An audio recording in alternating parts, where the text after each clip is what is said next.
pode mentorar, pode mentorar. Sejam muito bem-vindos a mais um Pode Mentorar. Eu sou a Babi Chaves e hoje é um episódio muito especial porque eu tô aqui com a Laila Fonseca. Ela é BDR na Braze, trabalha comigo. E seja bem-vinda, Laila, se apresenta. Muito obrigada. Primeiramente, muito obrigada pelo convite. Super legal estar aqui, tô muito animada. Bom, sou a Laila Fonseca, trabalho hoje como BDR na Braze. Tô super feliz, quero muito contar um pouco sobre essa carreira, sobre tudo que passei até chegar aqui. Acho que a gente já teve algumas conversas nesse período que a gente se conhece, mas tô louca pra destrinchar tudo aqui hoje com você. Então, novamente, muito obrigada por estar aqui. E, como vocês bem sabem, eu sempre começo com uma pergunta ampla que é: conta um pouco da sua história pra gente, Laila. Como é que você chegou até a posição que você tá hoje? Pode falar a tua idade também, porque eu acho interessante essa informação. Bom, eu tenho 24 anos, já abriu essa deixa. Então, apesar de ter 24 anos, na verdade, eu tenho muito tempo de carreira. Eu tenho 10 anos de carteira assinada. O que, na minha perspectiva, é bizarro. Eu comecei a trabalhar muito cedo, já comecei a trabalhar, na verdade, com meu pai, com uns 13 anos. E aí fiz menor aprendiz, fiz estágio, e aí comecei a trabalhar, de fato, como CLT. E, basicamente, o que aconteceu na minha vida foi que, desde criança, eu tenho uma paixão muito grande por comunicação. E aí essa paixão durante a minha vida, ela oscilou entre comunicação verbal, comunicação oral e livros, etc e tal. E eu oscilava em relação a estudos, em querer fazer letras ou jornalismo para ser repórter. E aí, no ensino médio, eu me apaixonei muito por educação, que é um tema que até hoje eu sou apaixonada, assim, acredito muito em educação, oportunidade. Acho que a gente vai provavelmente tocar nesse assunto mais para frente. E decidi fazer letras, o que não tem nada a ver com vendas. E aí, qual que foi o shift para entrar em carreira de vendas? Quando eu fazia letras, eu era redatora. E eu gostava muito, como eu te falei, gosto muito de comunicação, gostava muito de escrever, ainda gosto de escrever. E sendo redatora, eu fui fazer um processo seletivo para content marketer numa startup. E aí a pessoa, todo o time, na verdade, como era uma startup, era uma empresa menor, então todo o time de vendas, o CEO, todo mundo tava na minha apresentação de content marketing, e eles chegaram para mim e falaram: cara, como que você nunca pensou em seguir uma carreira comercial? Porque você tem o perfil ideal para trabalhar em vendas. E aí eu falei: gente, mas como assim carreira comercial? De que vocês estão falando? Eu nem sei o que é sales, sabe? Tipo, como é vender um software? E aí eles falaram: procura Sales Development, procura Account Executive, se aplica. A gente tem uma vaga hoje aberta, você quer fazer o processo seletivo dela? E aí eu falei: beleza, eu vou pesquisar. Daí fui lá no Google, Sales Development Executive, e achei algumas informações, falei: vou fazer.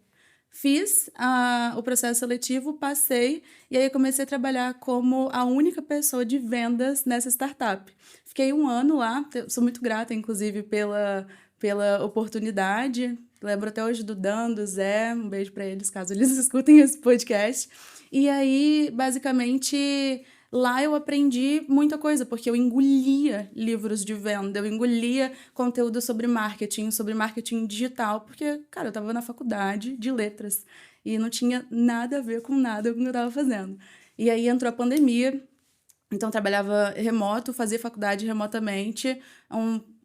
Uma side note em relação ao meu background: eu venho de uma família super humilde, então o trabalho remoto, estar numa startup, já era tipo: o que é uma startup, Laila? O que você tá fazendo da sua vida? E aí, depois da pandemia, eu, sendo account executive, sendo, na verdade, one person no time de vendas, que vestia todos os chapéus, assim. Então, eu escrevia artigo, eu fazia prospecção, eu fazia marketing, fazia vendas, fazia de tudo. Eu surgiu uma oportunidade de eu entrar na Rock Content, que foi uma segunda escola de vendas.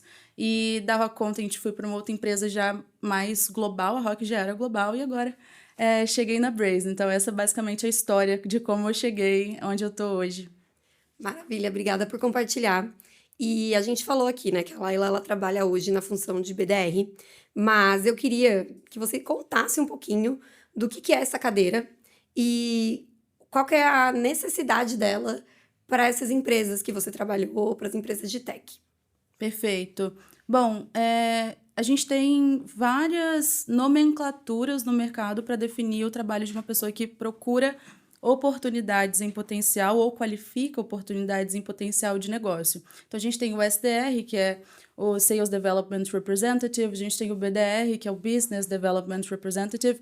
Na teoria, o Sales Development Representative seria uma pessoa que cuida dos leads inbound, que chegam e você tem o trabalho é um trabalho de muita eficiência, de chegou uma pessoa interessada, eu preciso qualificar, preciso definir de 0 a 10 qual é o nível de dor, qual é a prioridade dessa pessoa de fechar um projeto com a gente. E o BDR, ele é uma cadeira, é um cargo que é mais voltado para o outbound, é um cargo mais de hunter mesmo, de ir atrás dos potenciais prospects. Basicamente, então, esse cargo, que é o cargo que é o pré-venda, né? Pré-venda, é a pessoa responsável por identificar, qualificar e fazer o handoff de oportunidades qualificadas num processo comercial.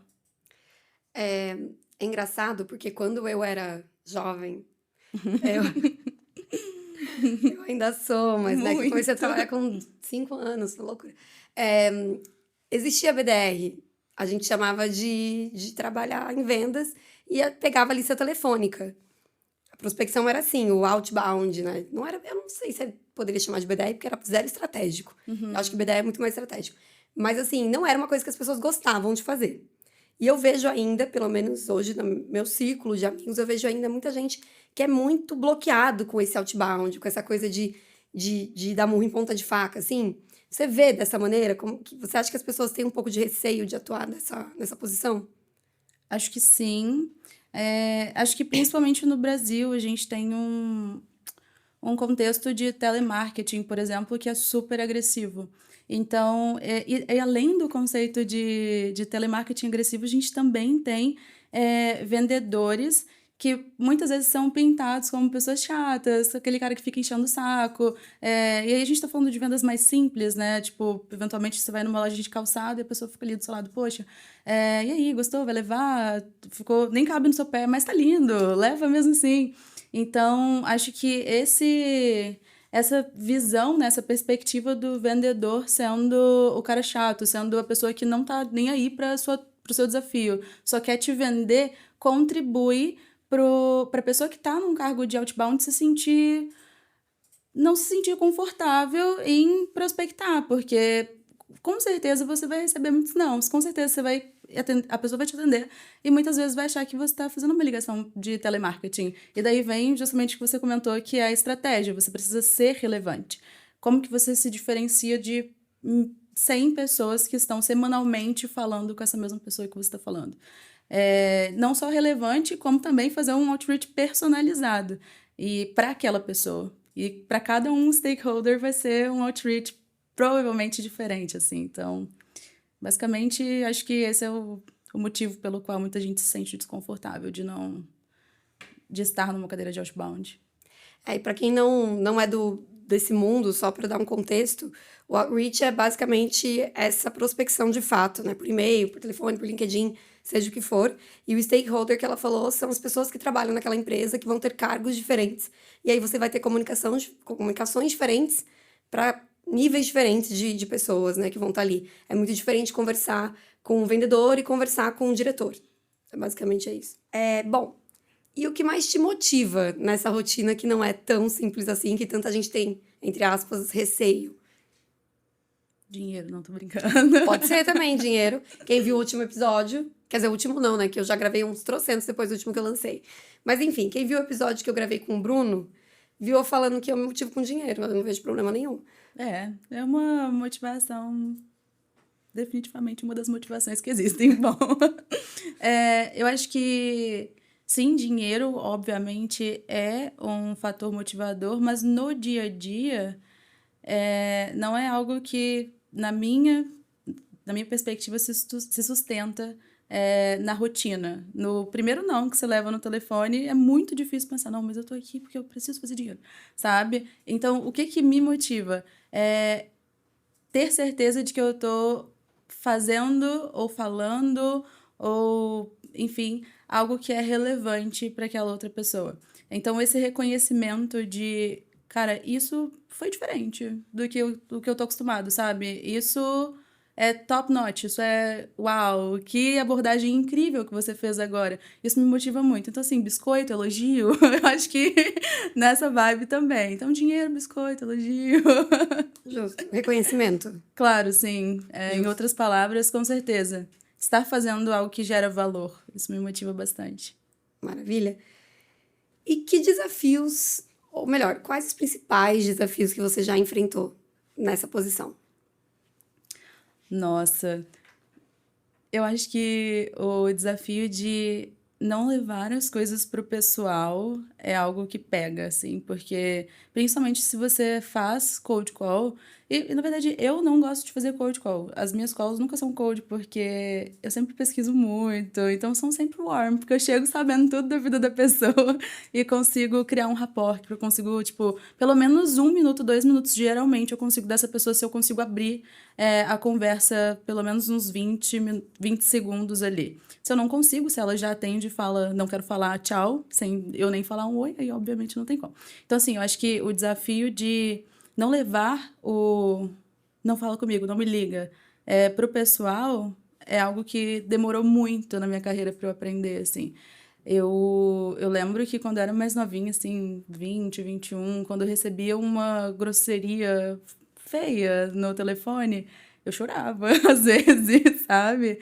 Era bem pesado, assim, porque eu não sabia diferenciar o que que era eu, pessoa, e o que que era eu fazendo o meu trabalho de uma forma perfeitamente bem, sabe? Então, acho que a resiliência nesse sentido é algo que importa, que você precisa ter.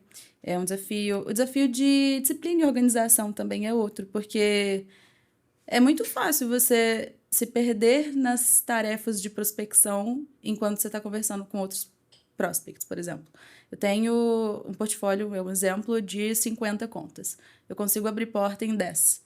Eu tô ali investida nessas 10. E as outras 40 do meu portfólio, que é o meu trabalho estar batendo nelas e tentando falar com as pessoas ali, sabe? Então, ter essa organização, essa disciplina de ter o foco, cara, beleza, eu tenho aqui essa conta super importante que já me abriu uma porta, eu já tô navegando nela. Eu acho que eu posso passar isso pro executivo para ele tocar isso, sabe? Não preciso ir tão longe. Deixa eu focar em abrir mais portas. Acho que esse equilíbrio também é um desafio. E aproveitando que você falou de equilíbrio e organização, como é que você organiza o seu dia para definir prioridades? Perfeito.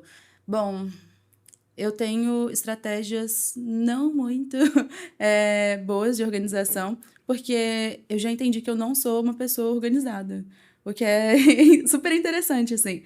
Então, o que que eu faço para me forçar a ser uma pessoa organizada? Eu preciso ter um caderno, isso é bem arcaico, né? Não é muito Gen Z da minha parte, mas eu preciso ter um caderno no qual todo início de dia eu olho as tarefas que estão abertas, eu escrevo, eu penso sobre o meu dia, falo, cara, o que que eu preciso fazer? Quais são os meus top priorities? E daí eu marco com marca-texto as top priorities do dia e eu me oriento literalmente às tarefas, assim. Porque se eu deixo na mão da minha organização e do quanto eu vou lembrar das coisas que eu preciso fazer, não vai funcionar. Eu tenho recursos, então, para me forçar a ser uma pessoa mais organizada. Acho que é assim que eu me organizo. Um recurso é as tarefas, o outro, block no calendar, porque você sabe, pode Não surgir. adianta. Bloquear também não adianta. Eu acho incrível.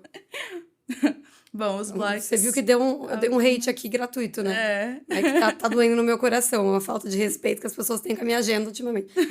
Tudo bem, seguimos. Bom, Que mais? algumas pessoas respeitam. A maior parte das pessoas respeitam os blocos, Babi. Respeitam os blocos quando tá escrito o que é o bloco.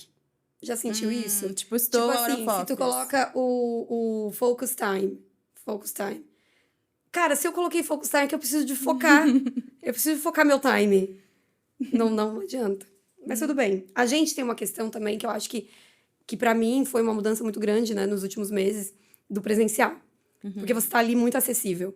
Na tua casa é muito diferente. Porque se a pessoa falar, pode falar e eu tô em focus time, eu estou em focus time, só não responder. Vida que segue. No escritório é diferente, né? Tipo, a pessoa tá ali, vai na sua mesa e fala, pode falar agora? Aí você fala, É, posso. exato. E assim vamos. E é muito mais fácil também se perder nas conversas. Você viajou, né? Você foi para Curitiba semana passada. E aí, como é que foi? E daí, amor? Vai, você perdeu 2 horas do seu dia nessa brincadeira de mini talks Eu durante não, o porque eu não gosto office. de conversar, eu não gosto de fofoca, mas eu entendo porque pra vocês pode ser um desafio. Ah, Babi! Quem vê até pensa que não sai da mesa dela pra vir aqui, ó. Laila, você viu tal coisa? Isso quando não manda mensagem no WhatsApp pra falar sobre as coisas. Eu não era eu. Não era eu. Não. Não era eu.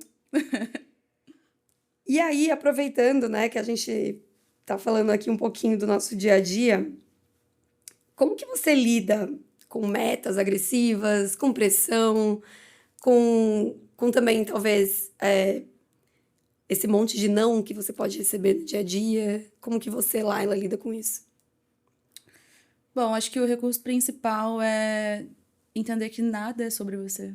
Nada é sobre você. Nossa, quando você entende isso, assim, ninguém liga, sabe? Acho que começa por aí. Então, principalmente sobre o último ponto que você comentou, que é a questão dos nãos, a questão de eventuais grosserias, etc e tal. Entender isso é perfeito. É a chave para seguir a sua vida em paz e fazer as coisas que precisam fazer. Segundo ponto, acho que é ter muito foco no seu objetivo final. Eu tenho uma meta de quarter por quarter hoje, que é destrinchada em meses, semanas e dias, porque se eu não faço coisas diariamente, eu não chego na minha meta no final do quarter. Então, todos os dias eu tenho hoje 15 dias para finalizar o quarter. Tem alguma coisa faltando para eu bater minha meta? O que tá na minha mão? O que eu consigo fazer? Quais são pessoas aqui do escritório que convivem comigo, stakeholders, pessoas que eu conheço, influencers, que podem me ajudar a chegar no meu objetivo final? Então, acho que estratégias... às vezes você não precisa fazer muita coisa, só precisa conectar a pessoa certa a uma outra pessoa certa e a mágica acontece, sabe? Então, ter estratégias que façam você trabalhar melhor e não mais. Acho que isso resume bem como eu lido com metas agressivas, com o que eu preciso atingir e todas essas coisas. Essa é uma frase bem millennial da sua parte. É verdade.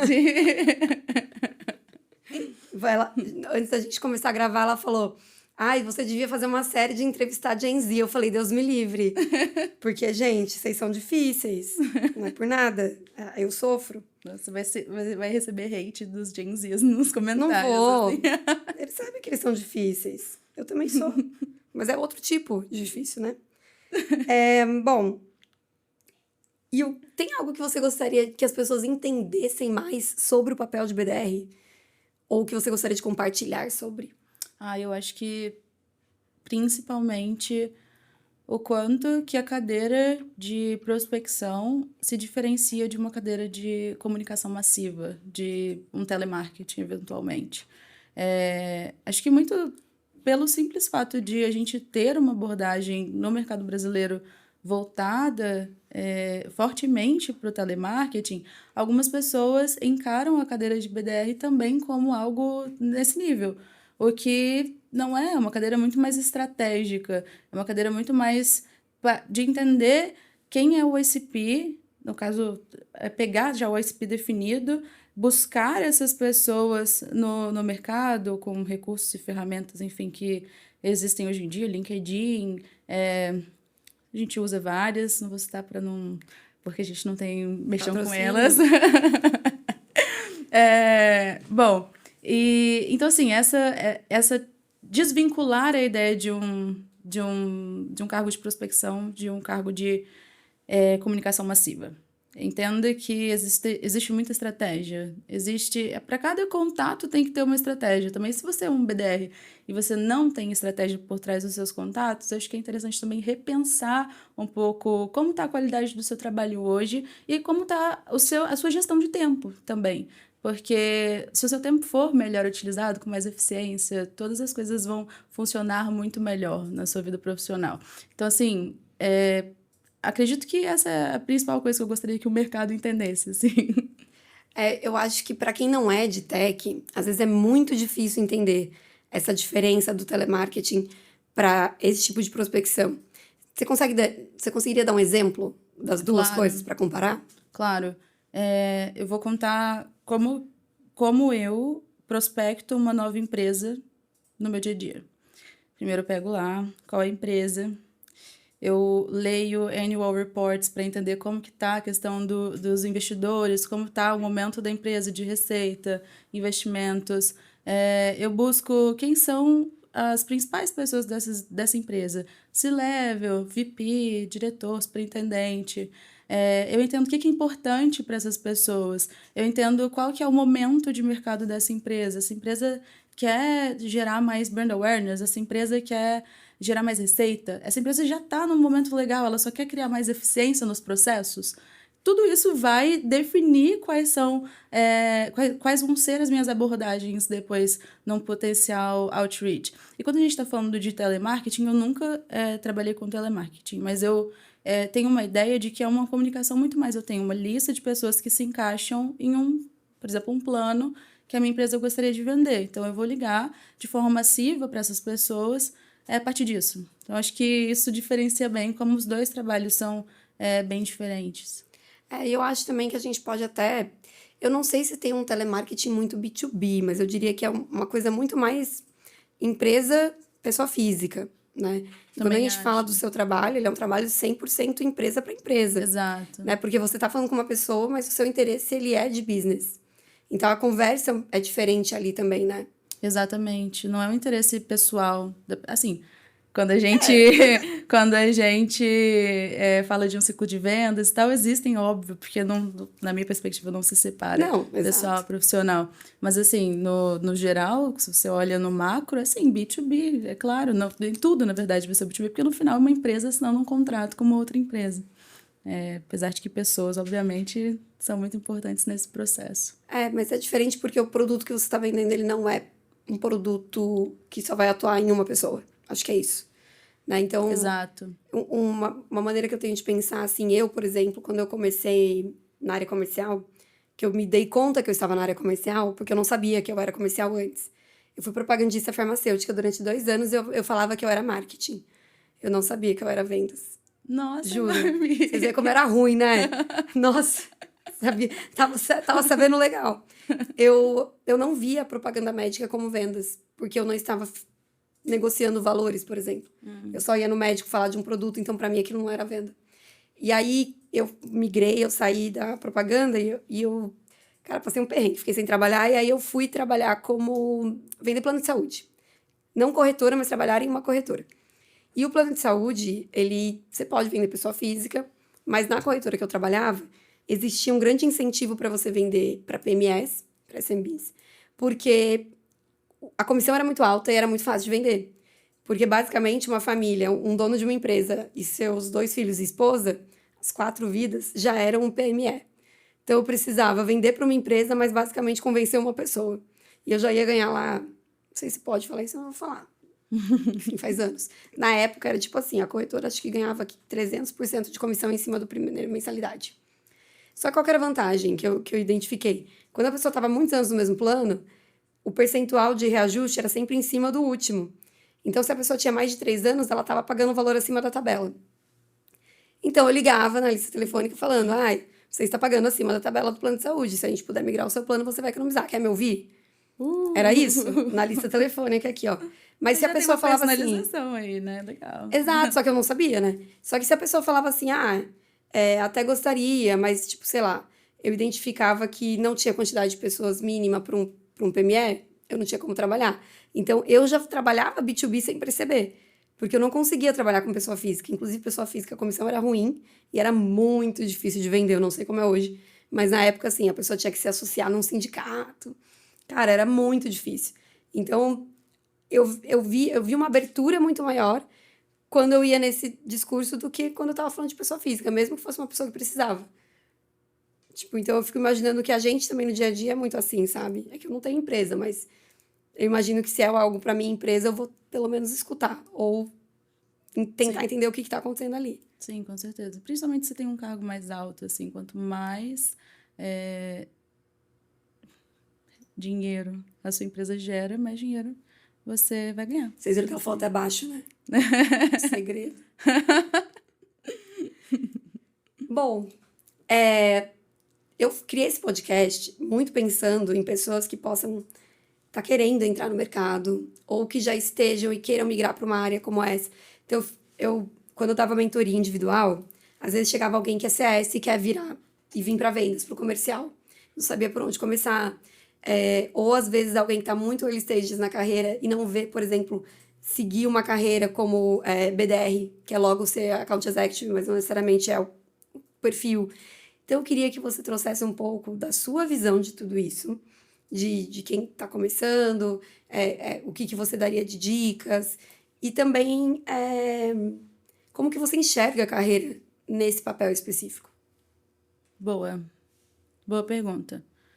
Primeira pergunta, duas perguntas, na verdade, né? A primeira pergunta é o que eu diria para alguém que está começando? Que dicas você daria para quem quer dicas entrar eu nesse dou? mercado?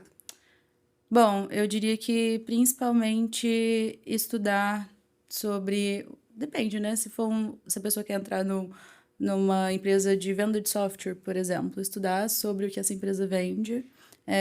Porque se você estuda um pouco do mercado, se for, por exemplo, uma tecnologia de marketing aplicada, como a Braze é, se você estuda um pouquinho sobre marketing digital, para um cargo de BDR, por exemplo, você consegue se diferenciar de outras pessoas que eventualmente estão aplicando. Porque às vezes a gente vai ter um vendedor de uma empresa de energia que está aplicando para ser um BDR aqui, não sabe nada de marketing digital, e daí você vai ter esse diferencial.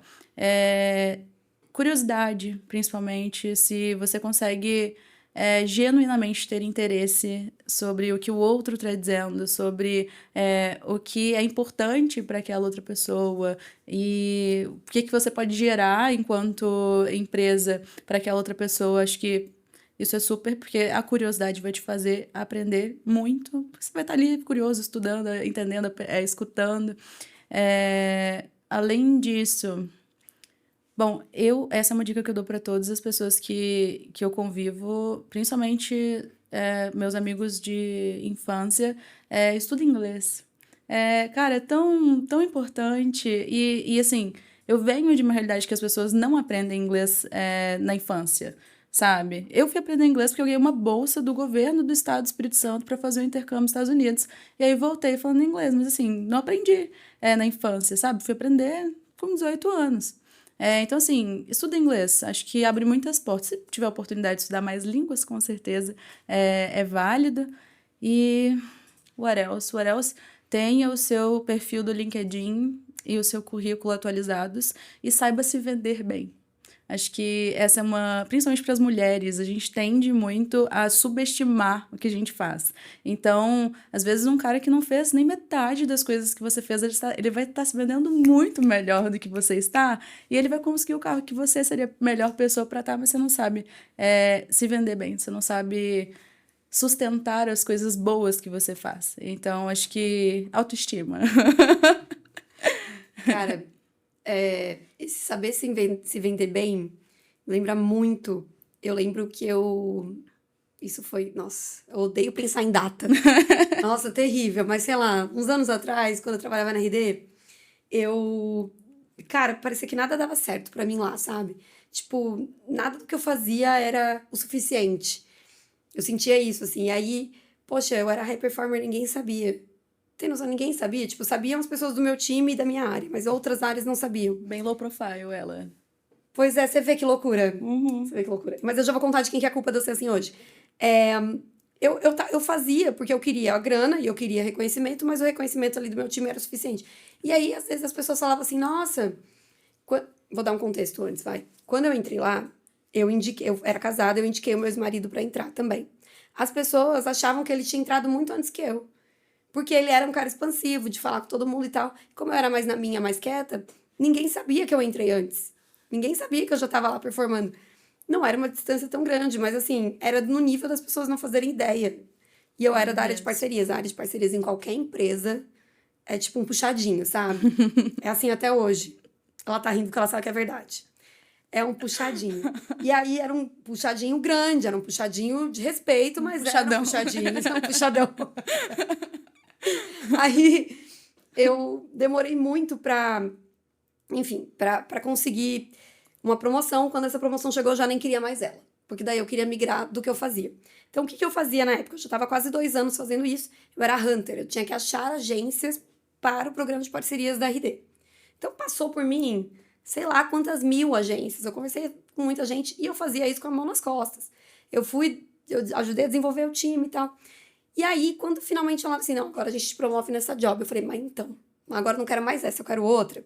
Eu fui para essa outra, que era o Farmer, que era, acho que é assim até hoje lá, que era quem atendia, quem são as agências que já estavam no programa. Fazia elas se desenvolverem. Quando eu cheguei, eu vou citar nomes, porque essa pessoa, assim, ela sabe que ela é muito importante, eu já falei dela 1000 vezes, mas a Paulinha, Paula Scheffer, era minha chefe. E aí ela perguntou pra mim o que eu queria.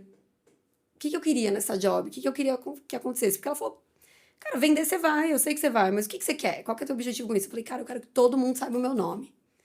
Eu quero que as pessoas saibam que eu sei vender. Eu quero que as pessoas me vejam como referência, como high performer. Eu quero realmente me destacar como uma profissional de parcerias. Olha o destino aqui, né? Só mas enfim. E aí ela olhou pra mim e ela falou assim, cara...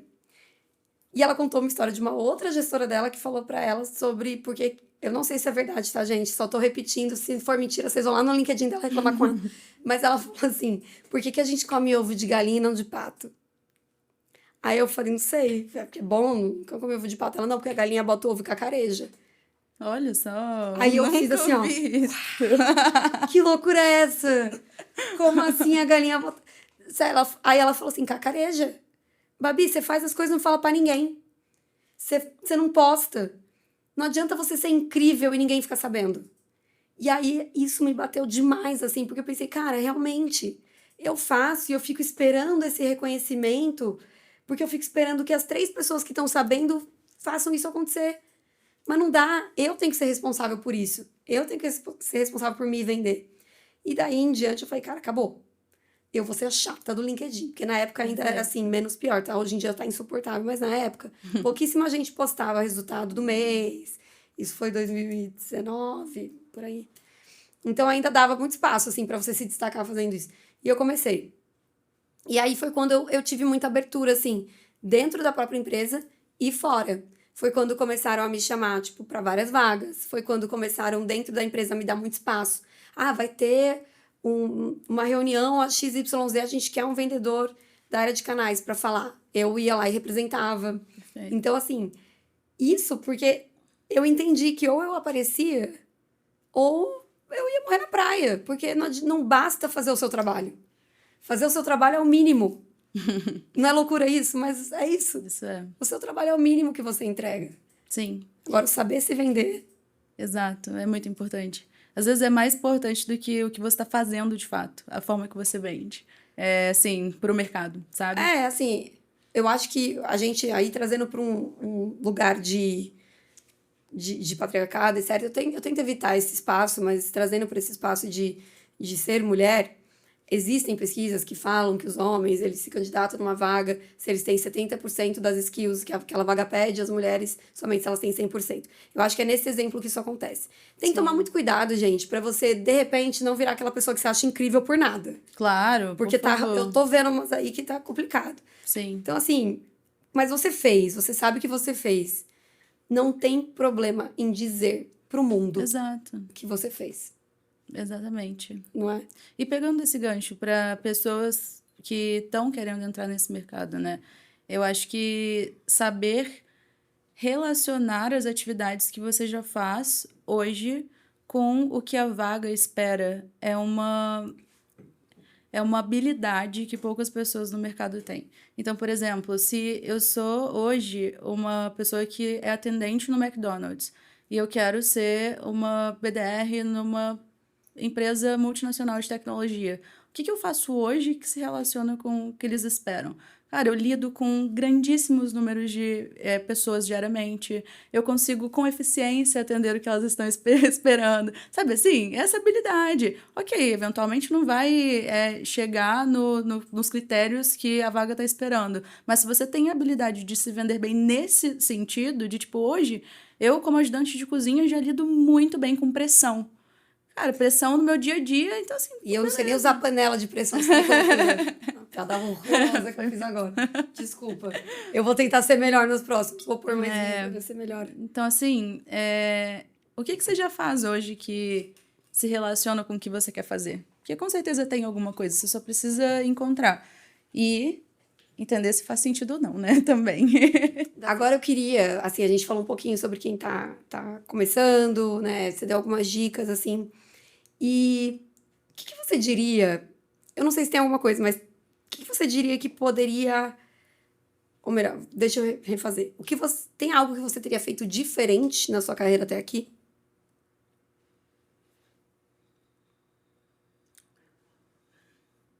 Acho que, principalmente, essa questão de autoestima foi algo que eu fui desenvolver mais para recentemente, assim.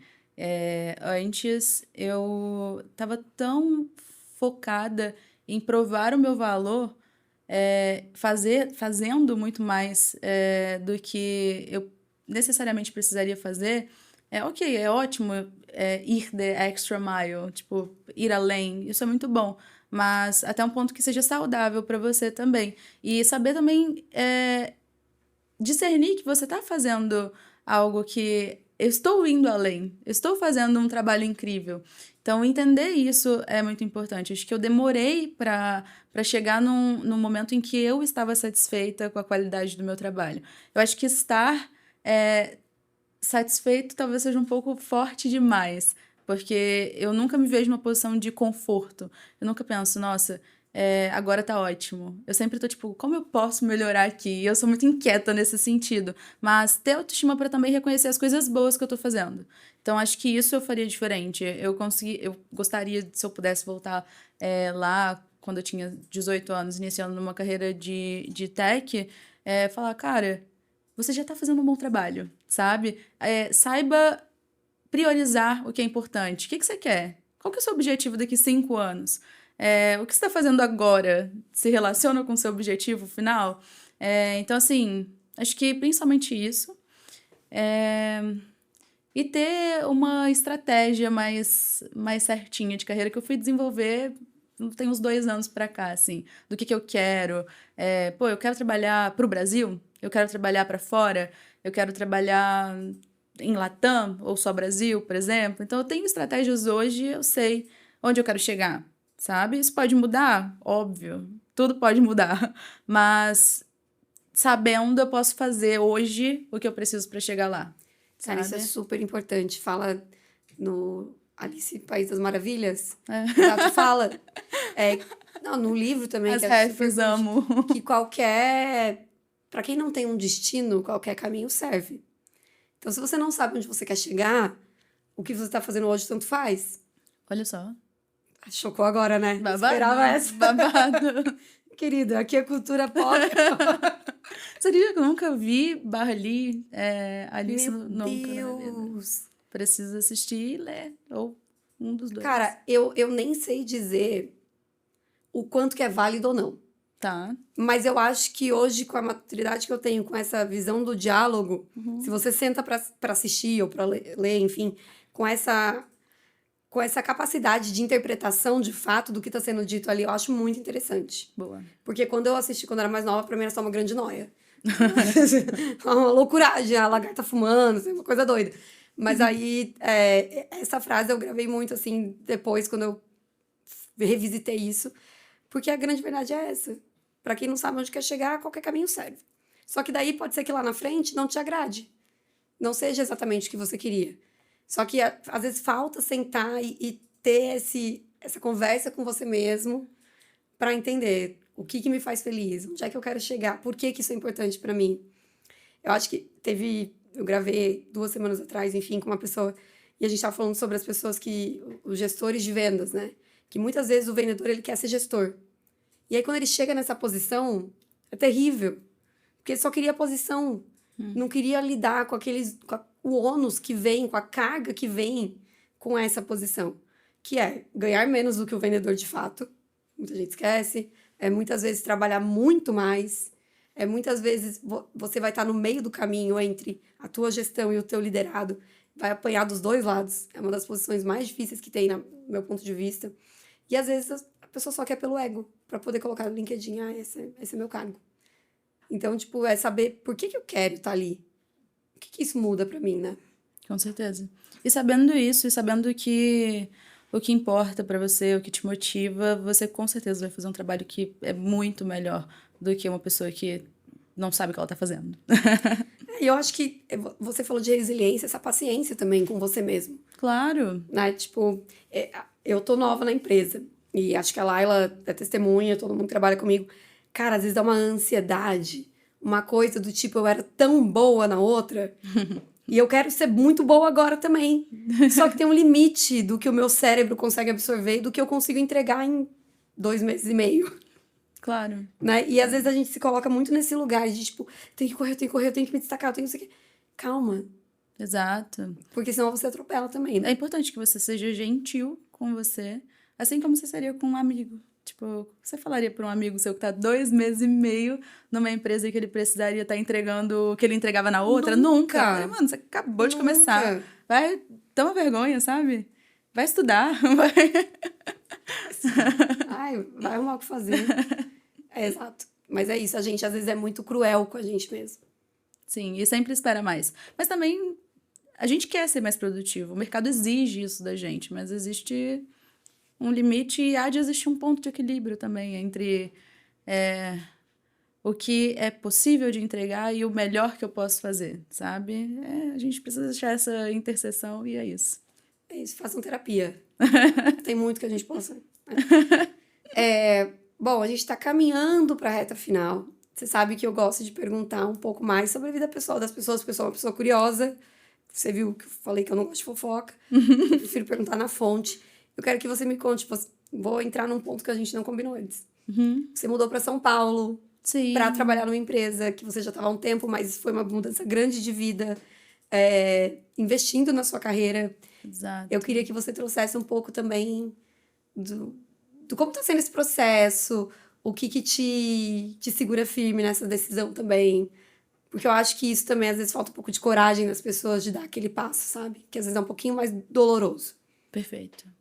Bom, eu estou investindo na minha carreira. Você foi no ponto, assim, é um investimento, então eu espero, pelo que todas as sementinhas que eu estou plantando, que eu tenha um ROI no final muito bom. Mas falando sobre como está sendo essa experiência, é muito diferente, né? É desafiador. Tô num estado em que eu não conheço muitas pessoas fora do trabalho, então os meus amigos de trabalho acabam invadindo o espaço da minha vida pessoal e virando amigos pessoais também, o que para mim está sendo ótimo. São pessoas que viraram a minha rede de apoio em São Paulo. Eu vim com meu namorado, então demorou uns meses para ele vir, e já essa diferença de eu sozinha e eu com ele já mudou muita coisa, assim. Eu senti que sozinha seria muito mais desafiador. Tendo uma pessoa que é de casa, eu tô com os meus gatos, tá a mesma vida que eu tava levando em Vitória, tirando a rotina de trabalhar presencial. Lá não tem metrô, então eu andar de metrô todo dia, que eu acho... Chico Bento no shopping. São Paulo é cara demais. Nossa Senhora. Terrível, eu tô reclamando disso em todo episódio. Vão começar a me mandar vaquinha daqui a pouco. Nossa Senhora, gente, mandem cesta básica. Que horror. Tô brincando. Mas assim, juro, São Paulo é caríssimo, assim. E eu tô, nesse momento, fazendo a gestão de tudo. De como eu equilibro a minha vida pessoal com a minha vida profissional, porque eu nunca trabalhei presencial antes. Olha só que engraçado. Minha primeira vez trabalhando presencial. E eu, obrigatoriamente, né, mandatoriamente, a gente estaria no escritório 3 vezes por semana. Recentemente, eu fiz uma média das vezes que eu tô indo pro escritório e deu 4 vezes por semana. Por que eu tô indo tanto pro escritório? Fofoqueira. Exato, e também porque eu percebi que eu tô tendo mais produtividade no escritório. Olha só que irônico em relação... Plot twist da Gen Z. Bom, what else? São muitos sentimentos, assim, principalmente em relação a... Cara, isso der tudo errado. O que eu tô fazendo da minha vida? Então, assim, isso é algo que eu controlo. Eu falo, cara, tá tudo certo, eu não tenho nenhuma evidência de que as coisas vão dar errado. E se as coisas derem errado, tudo bem também, eu vou saber lidar. Já deram errado várias vezes e eu consegui lidar com isso, sabe? Então, ter uma confiança em si mesmo de que, cara, mesmo que a casa exploda, eu vou arranjar uma portinha de saída e vou resolver. Acho que esse pé no chão de... Porque eu as sou coisas dão capaz errado. de resolver é As bom. coisas dão errado, às vezes. Exato. Acontece. E assim, nada é o pior case scenario, sabe? Se você pensa no pior cenário possível, saiba que sempre existe um cenário pior. Frases motivacionais com a Fonseca. Cara, na aleatório, tem um perfil no Instagram só de frase motivacional desse tipo, sabe? Uhum. Se você acha que você é incapaz, você é mesmo. Eu adoro umas coisas ele. assim. Cara, eu acho incrível. É bom. Eu acho bom. bom. Eu vou dar aquele gás logo cedo. E aí, eu queria ouvir de você se tem algum livro, podcast, música, não sei, algo que te inspira, que você gostaria de indicar pra quem tá assistindo. Boa. Eu não sou muito podcaster. Pra te falar a verdade, um podcast que eu tô ouvindo é o seu, agora. Mas eu não costumo ouvir muito podcast. Eu gosto, ultimamente tem um chamado Hoy Hablamos. Como você sabe, eu tô aprendendo espanhol. Então, é um podcast interessante. Livro já é mais a minha praia. Eu acho que eu posso encaminhar para 2 lados, assim. Um lado de... um livro para carreira profissional, para vida profissional e vendas, principalmente, que é a minha área. E uma outra área que é um livro que eu gostei, que eu li recentemente. E foi um ótimo livro para minha vida pessoal. Eu gostei muito de Tudo é Rio, da Carla Madeira. Muito bom. Assim, é polêmico, mas é um livro que vale a pena ler.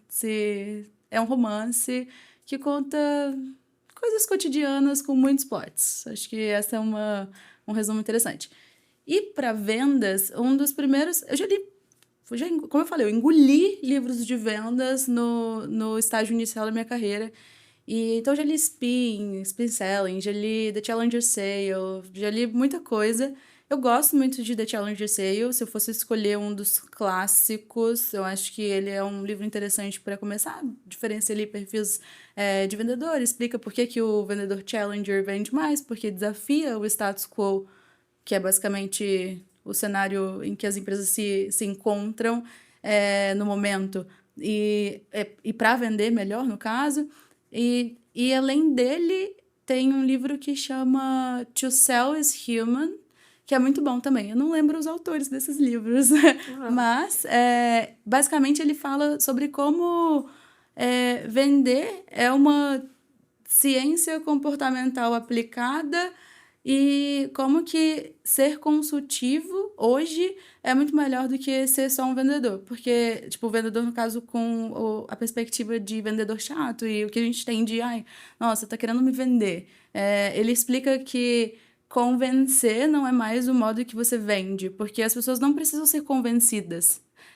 Hoje a gente tem acesso a tudo. Você tem literalmente um assistente, se você quiser, te ajudando a tomar uma decisão. Por que você vai contar com uma pessoa que você nem conhece, de uma empresa que tem vários interesses pessoais ali para te ajudar, sabe? Então, ele fala como que convencer não é mais venda.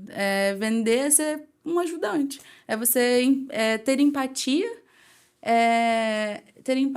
resiliência E qual é o último ponto que ele toca? Empatia, resiliência e ser um ajudante. É justamente isso. Então você entende a dor do cara e fala, cara, entendi, entendo que às vezes você pode achar que eu tô aqui querendo te vender e tal, mas ó, baseado na minha experiência, isso aqui é o melhor caminho pra você seguir. Toma aqui, ó, vários dados que comprovam o que eu tô falando, toma a sua decisão baseado no que eu te falei. É isso, claro que num processo de venda enterprise, a gente tem muitas coisas envolvidas, mas o cerne da questão é esse. Não quero te convencer de tomar uma decisão. Eu quero te fornecer material para que você tome a decisão por você. E aí, é isso. Excelente. Eu gosto muito dessa metodologia. É bem parecido com o Sandler. Eu acho que eu já falei aqui isso em algum episódio, já fiz milhões de treinamentos de vendas. E aí, o que eu sigo e o que eu acredito e que eu acho que é mais a minha cara, o Sandler Selling System, porque exatamente isso. Ele fala que não somente você está fazendo uma venda, mas o cliente está se vendendo para você. Então, basicamente, você tem que... Não é convencer, mas o cliente ele tem que te mostrar também que ele precisa do seu produto. Porque não adianta nada você fazer um processo incrível e, na verdade, o que ele precisava era uma coisa aleatória que não é o seu trabalho resolver. Então, ser consultivo vai muito além, né, de prestar consultoria. É sobre escutativa, é sobre entender, né, o momento. E também, às vezes, entender que às vezes você vai falar não também pro cara. Você fala, cara, eu não sou a pessoa pra te ajudar. Eu não sou a empresa pra resolver o seu problema. Vai atrás de outra que não vai ser. Cara, é o que eu mais faço hoje na Braze. Porque muitas pessoas chegam querendo, eventualmente, uma plataforma de loyalty, querendo coisas que a gente até consegue fazer, mas não somos... Às vezes, uma empresa muito SMB. Sei como é. Aí eu indico, tipo, pessoas do mercado. Falo, cara, pro seu cenário agora, eu acho que essa daqui é interessante. Eu tenho um contato lá, sabe? Eu acho que a gente vai se ajudando também enquanto mercado e entendendo quais são as oportunidades mais ideais para cada cenário, assim. Sim. Tem espaço para todos. Tem espaço para todos. Esse é o recado. Bom, e aí a gente está caminhando para o finalzinho. Fala para o pessoal, quem quiser acompanhar a Laila em algum lugar, sem ser só aqui no podcast, onde é que eles te encontram? Perfeito. Tô no LinkedIn. Meu nome é Laila Fonseca, /in Laila Fonseca, vocês conseguem me achar. E acho que é a principal fonte de comunicação que eu tenho hoje. E todos os eventos que tiver de tecnologia em São Paulo, a gente... é verdade. A gente sempre tem um stand. Todos. E depois no Happy Hour a gente também vai estar lá. Isso eu vou deixar baixo. A Babi muito mais do que eu, inclusive. Eu falei, deixar baixo, vai lá e me expõe. Quem me segue sabe. Bom, gente, muito obrigado por mais um episódio, por ficar com a gente até o final. Muito obrigada, Laila, por topar o desafio de vir aqui contar um pouquinho da sua vida, da sua rotina. Tem algum recado final que você quer deixar? Quero agradecer, com certeza, pela oportunidade de falar aqui. Acho que... Quanto tempo que a gente falou? Sei lá, 1 hora? Por aí. 1 hora não é suficiente para perpassar todos os pontos que a gente comentou aqui. É bem um bate-papo e adoraria voltar, eventualmente, em outro momento, para destrinchar mais. Mas, assim, muito legal. Tô torcendo muito pro sucesso desse podcast. Já te falei que eu fico... Pode mentorar... Pode ir no banheiro, tomando banho, que fica na minha cabeça. E é isso. Obrigada mesmo, adorei. Obrigada, está convidadíssima para um próximo episódio. E a gente se vê no próximo. Tchau!